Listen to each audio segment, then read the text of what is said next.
let's talk about just the open world. We've kind of talked about it in our reactions to the trailer and all that, but the beauty of Zelda's new open world. A few things to note before we just go wild with our discussion, our thoughts on it. One, the game will have villages to explore. That was some controversy throughout the week. Yeah. That there may not be like any villages, and people said there's no towns, and Ainin was like, there's no towns, but there are villages. So yes, there's going to be places for you to go.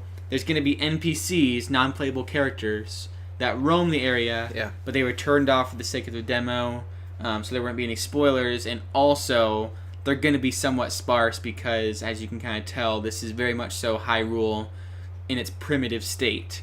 And then Miyamoto said the game channels the spirit of the very first game, which that didn't have a lot of NPCs either. And then Breath of the Wild was originally delayed due to difficulties with the physics engine, which, as you see with things like the fire rod and the trees falling down and all sorts of stuff, the game has a very alive physics engine. The world is very much so alive and engaging.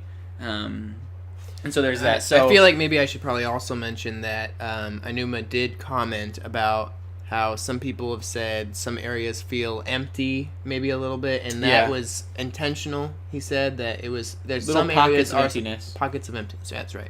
I don't think I added it in the notes there, but I thought we should mention that some of the feeling that they're trying to convey is that feeling of loneliness, and then kind of you're just wandering through this open, some empty, where you're gonna be alone and feel that feeling of like there's nobody around right now. And yeah, I think I kind of liked that. I liked a bit of that feeling of, like we see in like Skyrim and Fallout and some of these games that are trying to make it super, super dense and trying to put as much as they can between things.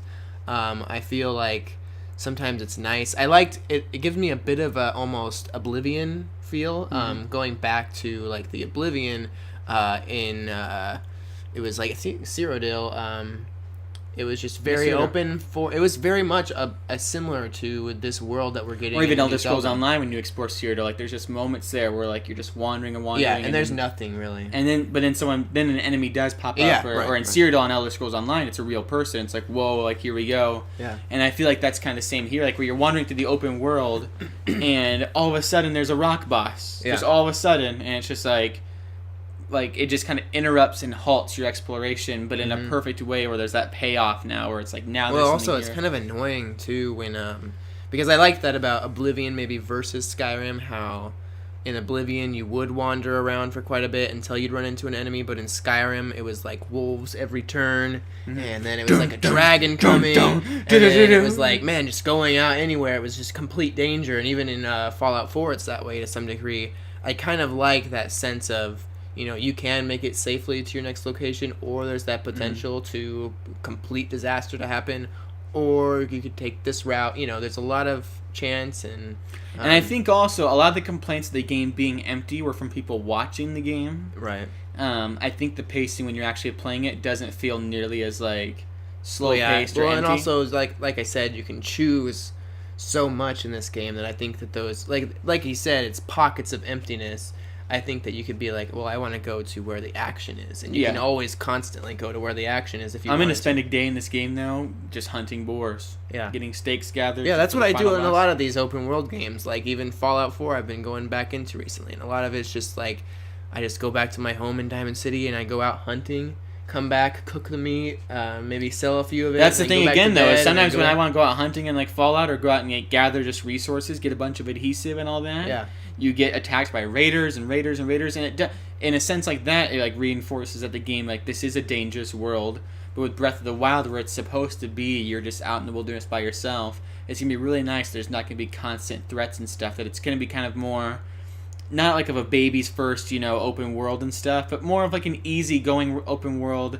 But when you want the challenge, you're gonna be able to go out and seek it out, because the challenging areas are challenging. There's dangerous things here. Like, people are dying. Like, I was watching Game Explain play it, and I think Tom from Game Explain was playing it, and he was just walking through like this ice tundra. Yeah. And Nate from Nintendo Treehouse was watching. He's like, does he not realize he's dying right now? And Link's like, yeah. And just dying. His heart's going down, and he died like within seconds because it was just so cold. And the game, like, just a natural exploration encouraged that, but then it's dangerous. And so I think the there's going to be areas where you're going to need to really prepare yourself. There's going to be areas where you just relax and hunt. It kind of makes me think back to the first game again, where there was the different screens that you went through, and some screens were just like a pocket of emptiness, really, where you'd go in there and all it is trees, and there's no enemies at all. You're completely safe. You can just wander around, explore the area for a bit, find all the little hidden secrets, and then you go up a screen and there's like 10 enemies and maybe a dungeon entrance, and things like that. So I would assume that, and even going to maybe in some of, it makes me think of like the Game Boy Color 2D Zeldas and stuff. This game seems to be like a 3D almost of the 2D, sort of taken to that huge scale, where you go into the tundra area and there's a whole new element of gameplay and dangers to experience there, and then maybe you'll be able to come back later.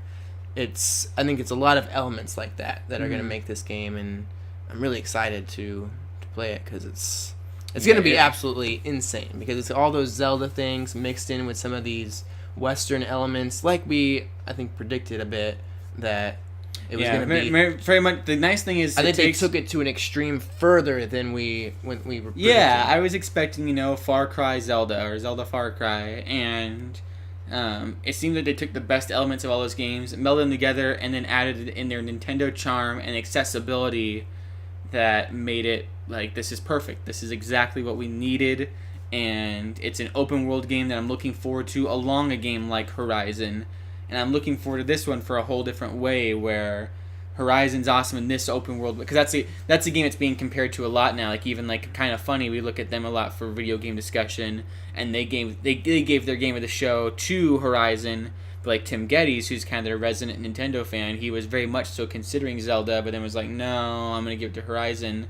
And a lot of people on the show floor were like, looking at both of them, because they're both kind of these open world games that deal with like these robot monsters, because you have the Guardians in Zelda and then the mechs in Horizon. And I think, because we've talked about it in the past, like with Star Fox, for example, like Star Fox is awesome, but it doesn't compare to a game like Battlefront. Like, in every way, the options, the modes, and all that in Battlefront's insane, and it's just like, you play it for the nostalgia of Nintendo, and Star Fox is fun and all, but it's like, come on, these are the big hitters over here.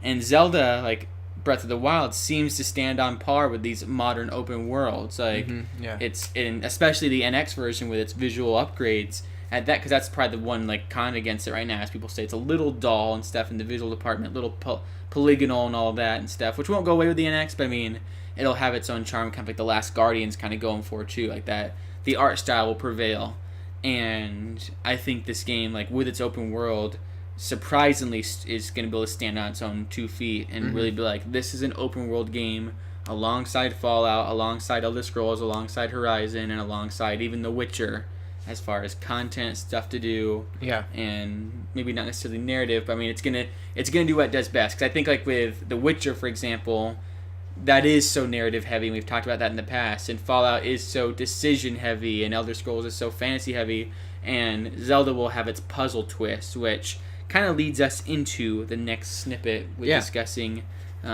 puzzles and so on.